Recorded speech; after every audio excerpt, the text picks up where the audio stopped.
Start. Chhattisgarh में नक्सली संगठनों के गढ़ में पहुंचकर केंद्रीय गृह मंत्री अमित शाह ने नक्सलियों से आत्मसमर्पण करने की अपील करते हुए यह जो कहा कि उनके समक्ष इसके अलावा और कोई उपाय नहीं है, वह कहना इसलिए आवश्यक था क्योंकि नक्सली अब भी मुख्यधारा में लौटने के लिए तैयार नहीं दिख रहे हैं। इन स्थितियों में यही उचित होगा कि उनके आत्मसमर्पण की राह खुली रखने के साथ ही उन पर निरंतर दबाव बनाए रखा जाए। उनके सामने यह बार बार स्पष्ट करना होगा कि वे बंदूक के बल पर सत्ता एवं व्यवस्था परिवर्तन का जो सपना देख रहे हैं वह कभी पूरा होने वाला नहीं है। केंद्रीय गृह मंत्री पिछले कुछ समय से यह दोहरा रहे हैं कि केंद्र सरकार मार्च 2026 तक नक्सलवाद की समस्या को पूरी तरह खत्म कर देगी।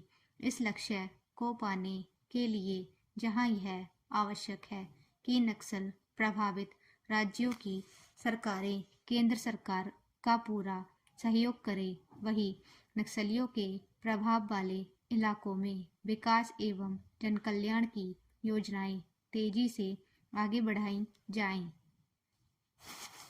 ऐसा इसलिए किया जाना चाहिए ताकि नक्सली संगठन और उनके वैचारिक समर्थक कहे जाने वाले तत्व यानी अर्बन नक्सल यह दुष्प्रचार न करने पाए कि दूर दराज के इलाकों में शासन विकास पर ध्यान नहीं देता।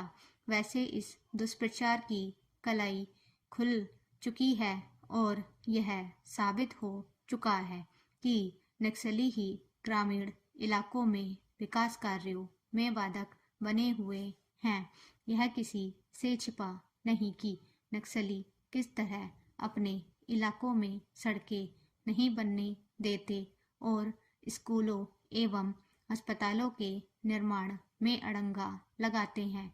उनकी इन्हीं हरकतों के चलते इसका पर्दाफाश हो चुका है कि वे निर्धन तबकों के हितों की लड़ाई लड़ रहे हैं।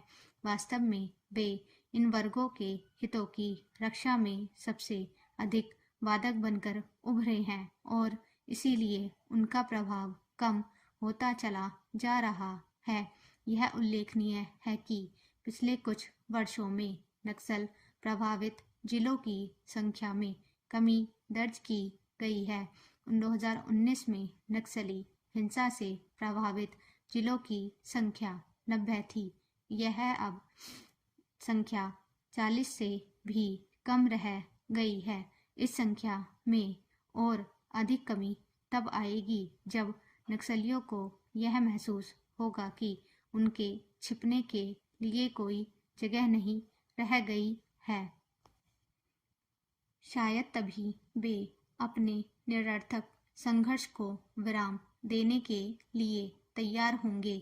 जब तक वे ऐसा नहीं करते तब तक उनके खिलाफ कठोरता का परिचय देने में संकोच नहीं किया जाना चाहिए। इसलिए और भी नहीं क्योंकि वे जब तक सुरक्षा बलों को निशाना बनाते रहते हैं। यह सही है कि नक्सलियों की ताकत कम हुई है, लेकिन उनके खिलाफ अभियान इसलिए जारी रहना चाहिए ताकि वे नए सिरे से खुद को संगठित न कर सकें। नक्सलियों के खिलाफ जारी अभियान के तहत यह अवश्य देखा जाना चाहिए कि उन तक आधुनिक हथियार कैसे पहुंच रहे हैं। देश में चुनावों पर चर्चा होती है, लेकिन चुनाव इकाइयों अर्थात निर्वाचन क्षेत्रों के परिसीमन पर चर्चा नहीं होती। प्रत्येक जनगणना के बाद परिसीमन कराने का प्रावधान है। संविधान संसद को परिसीमन का अधिकार देता है, जिसमें दो बड़े मुद्दे हैं। प्रथम, लोकसभा और विधानसभाओं में कितने कितने जनप्रतिनिधि होने चाहिए। दूसरा, लोकसभा और विधानसभा निर्वाचन क्षेत्रों की सीमाओं, उनके आकार प्रकार में क्या कोई बदलाव जरूरी है।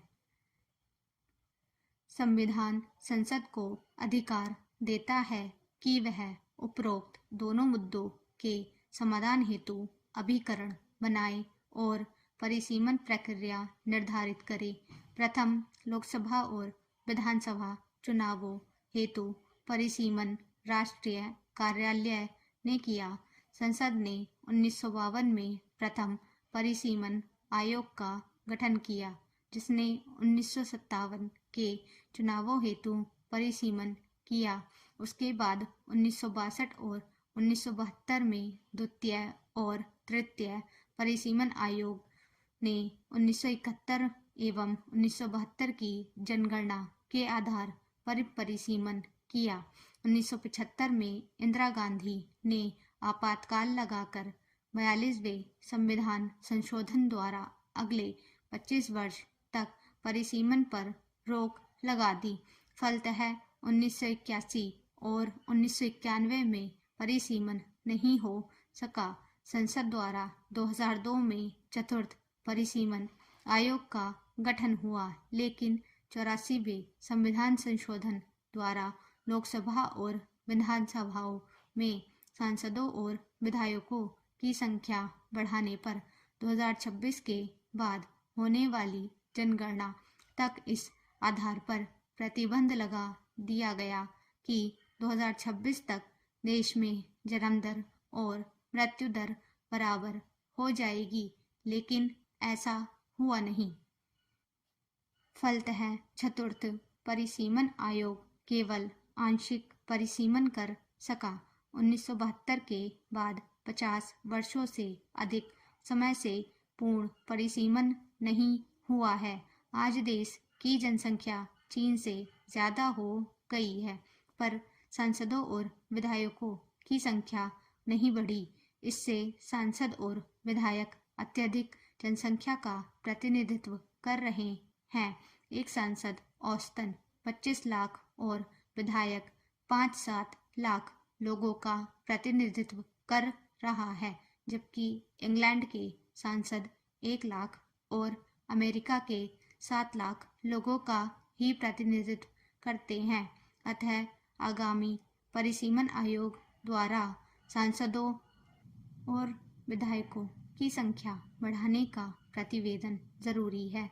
जनप्रतिनिधियों की संख्या न बढ़ने से दूसरी समस्या यह है कि प्रतिनिधित्व की समानता का सिद्धांत ध्वस्त हो गया है। जनसंख्या का प्रतिनिधित्व करने वाले सांसद के मत का मूल्य वही है जो कम जनसंख्या का प्रतिनिधित्व करने वाले सांसद का।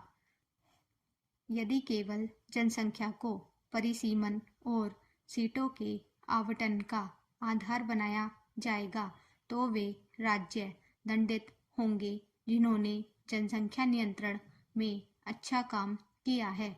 आगामी परिसीमन में अनुमानतः कर्नाटक में 8, तेलंगाना और आंध्र में 3-3, तमिलनाडु में 2 सीटें बढ़ेंगी, जबकि केरल में 1 लोकसभा सीट घट सकती है। वहीं मध्य प्रदेश में 18, राजस्थान में 19, महाराष्ट्र में 20, बिहार में 30 और उत्तर प्रदेश में 48 सीटें बढ़ सकती हैं। आगामी परिसीमन में जनसंख्या नियंत्रण और प्रतिनिधित्व की समानता में संतुलन चुनौतीपूर्ण होगा। इस पर आश्चर्य नहीं कि दक्षिण के राज्य परिसीमन को लेकर आशंका जताने लगे हैं। गृह मंत्री अमित शाह ने संसद को सूचित किया था कि लोकसभा चुनाव बाद जनगणना और परिसीमन कराया जाएगा। परिसीमन में लोकसभा की सीटें बढ़ना तय है। मोदी सरकार ने दूरदर्शिता से नई संसद का निर्माण कराया, जिसमें 888 लोकसभा सीटें हैं, लेकिन राज्यों ने इस पर अभी ध्यान नहीं दिया है। लोकसभा में करीब 150 सीटें बढ़ाना तय है। युवाओं को इसका लाभ लेना चाहिए।